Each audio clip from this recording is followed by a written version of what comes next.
So now we will focus on recognize the importance of project stakeholders. Overall project management में जो भी particular importance है हमारे stake holders की, उसको हमें मस्ट अंडरस्टैंड करना चाहिए, रिकग्नाइज करना चाहिए अपने पर्टिकुलर प्रोजेक्ट्स को सक्सेसफुल बनाने के लिए. Recall that project stakeholders are the people involved in or affected by the project activities. Stakeholders कौन होते हैं? Stakeholders actually हमारे पास वो लोग होते हैं जो उस पर्टिकुलर प्रोजेक्ट से डायरेक्टली इन्फ्लुएंस होते हैं या इनडायरेक्टली उनका कोई ना कोई पर्टिकुलर रिलेशनशिप होता है. ठीक है जी. Then project managers must take time to identify, understand and manage relationships with all of these project stakeholders. So basically ये वो लोग हैं जिनके पास हमारे उस पर्टिकुलर प्रोजेक्ट से रिलेटेड जो है कुछ इंपॉर्टेंट इन्फॉर्मेशन ज़रूर होगी.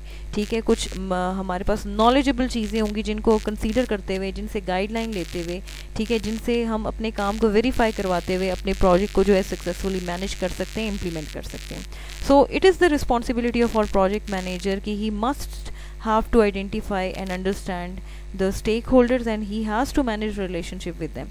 Why?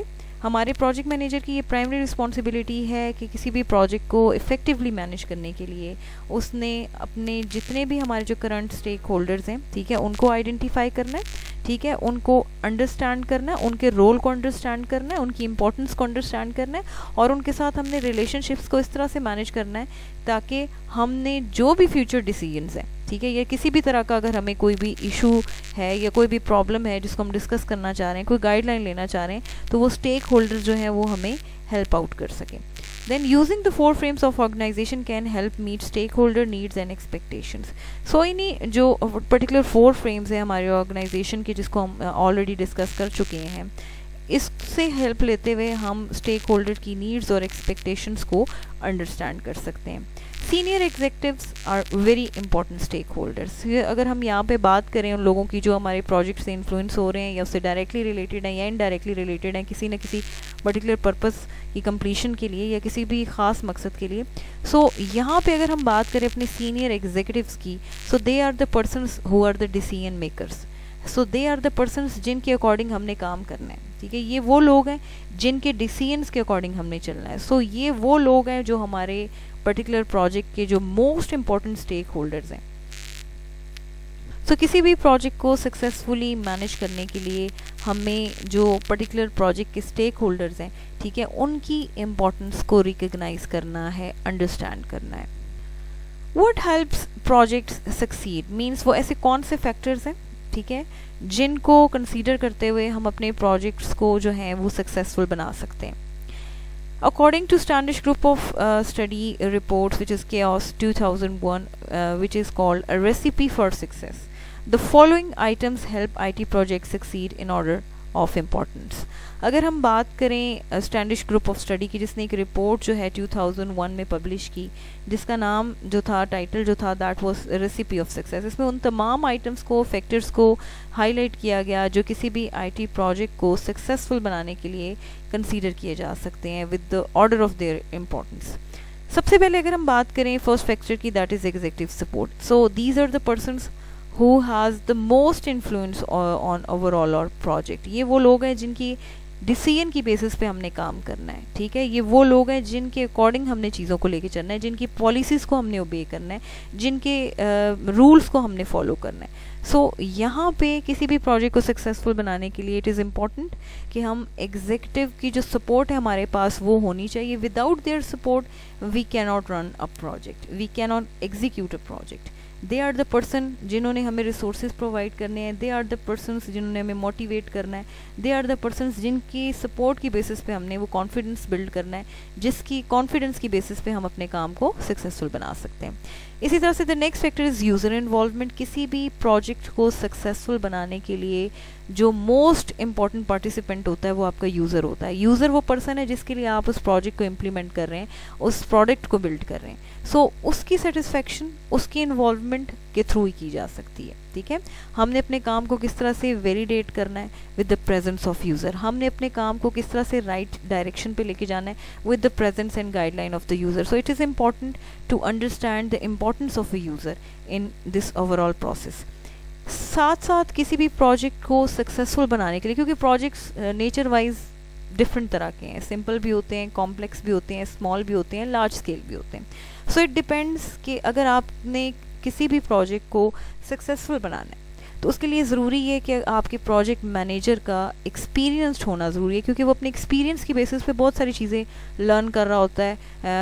अगर हम बात करें एजुकेशनल बैकग्राउंड की या सर्टिफिकेशंस की या नॉलेज की, उससे हटकर एक्सपीरियंस इंसान को बहुत कुछ सिखाता है. एक एक्सपीरियंस प्रोजेक्ट मैनेजर जो है उसको ये पता होगा कि किन एस्पेक्ट्स को रिजॉल्व करने के लिए या किन प्रॉब्लम्स को सॉल्व करने के लिए किन अहम पॉइंट्स के ऊपर किस तरह के डिसीजंस लेने हैं. तो that will be based on his experience कि उसने किसी भी कॉम्प्लेक्स चीज़ को किस तरह से हैंडल करना है. सो किसी भी प्रोजेक्ट की जो सक्सेस होती है ना, वो हमारी टीम लीड पे डिपेंड कर रही होती है, और वो टीम लीड जो है वो एक्सपीरियंस्ड होना ज़रूरी है.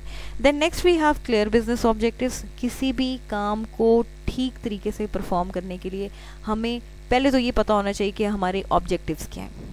जो पर्टिकुलर प्रोजेक्ट बनाया जा रहा है उस प्रोजेक्ट को बनाने के पीछे मकसद क्या है, ऑब्जेक्टिव्स क्या हैं that we want to achieve. हमें ऑब्जेक्टिव्स क्लियर होंगे तो हम अपने काम को बेहतर तरीके से परफॉर्म कर सकते हैं. इसी तरह से स्कोप जो है वो मिनिमाइज्ड होना चाहिए, वेल डिफाइंड होना चाहिए कि basically what are the things which are involve in that project and what are the things which we have to ignore from that project. So it should be minimized and it should be clear. Then we must have form basic requirements. देखें जी, किसी भी काम को करने के लिए ये ज़रूरी है कि आपको जो बेसिक नीड्स हैं उस प्रॉब्लम की, उस प्रोजेक्ट की, उनके बारे में क्लियर आइडिया होना चाहिए. That should be fixed. ठीक है, जो बेसिक नीड्स हैं अगर आपको उनका आइडिया होगा तो फर्दर उनके अंदर जाके आगे चेंजेस भी होती रहेंगी, नए फीचर्स भी ऐड होते जाएंगे, नई चीज़ें भी ऐड होती जाएंगी. तो अपने प्रॉब्लम की जो बेसिक नीड्स हैं उनका फिक्स्ड होना जो है वो बहुत ज़रूरी है. फॉर्मल मेथडोलॉजी हमारे पास होनी चाहिए अपने काम को करने के लिए. स्टैंडर्डाइज्ड मेथडोलॉजी होनी चाहिए, स्टैंडर्ड्स होने चाहिए, हमारी ऑर्गेनाइजेशन के रूल्स होने चाहिए. जिस फॉर्मल प्रोसेस को जो ऑलरेडी डॉक्यूमेंटेड होना चाहिए, हमारे जो भी हमारे पर्टिकुलरली जो टीम है वो सब की सब फेमिलियर होनी चाहिए इस पर्टिकुलर जो मेथडोलॉजी है उससे, ताकि सबको पता हो कि हमने किस वे को अडॉप्ट करना है, किस तरह से करना है, किन स्टेप्स के थ्रू करना है. और सबकी जो मेंटल जो अलर्टनेस है, ठीक है, और साथ में जो हमारी मेंटल कोलैबोरेशन है उसका होना ज़रूरी है. और that will be based on a formalised methodology. जब सबको पता होगा कि दिस इज़ द वे जो हमने फॉलो करना है तो सब उसी को फॉलो करेंगे. सबको पता होगा कि what is the next task that we want to achieve and how we will achieve. So किसी भी काम को बेहतर तरीके से परफॉर्म करने के लिए अपनी रिसर्च की बेसिस पे, एवेलुएशन की बेसिस पे, अपने रिफाइनमेंट्स की बेसिस पे हमारी ऑर्गेनाइजेशन को चाहिए कि वो कुछ फॉर्मल जो मेथड्स हैं उनको इंट्रोड्यूस करें. रिलायबल एस्टिमेट्स होने चाहिए. देखिए जी, प्रोजेक्ट का जो मोस्ट इंपॉर्टेंट पार्ट होता है वो एस्टिमेट्स का होता है. वो रिसोर्सेज को डिफाइन करना है. जब भी हमने एक प्रोजेक्ट को रन करना है, इट इज़ वेरी इंपॉर्टेंट, हमने उसको एग्जीक्यूट करना है तो वी नीड रिसोर्सेज. अब वो रिसोर्सेज टाइम भी हैं, वो कॉस्ट भी है, ठीक है, वो ह्यूमन रिसोर्सेज भी हैं, वो टेक्निकल रिसोर्सेज भी हैं. ठीक है जी, हर तरह का रिसोर्स जो हमें रिक्वायर्ड है उस प्रोजेक्ट को सक्सेसफुल बनाने के लिए वो रिलायबल होना चाहिए, वो एक्यूरेट होना चाहिए. वो एस्टिमेट हो जो during in the long run ऐसा ना हो कि आगे जाके पता चले कि दीज आर द थिंग्स और दीज आर द रिसोर्सेज जो हमें अब कम पड़ चुके हैं, या ये वो रिसोर्सेज जो हमने ओवर एस्टिमेट कर दिए, हमने यूज़र की अमाउंट को, अपनी अमाउंट को जो है वो वेस्ट कर दी. ऐसा नहीं होना चाहिए. जो भी एस्टिमेट्स हों रिसोर्सेज से रिलेटेड वो एक तो क्लियर होने चाहिए और दूसरा हमारे रिलायबल एस्टिमेट्स होने चाहिए.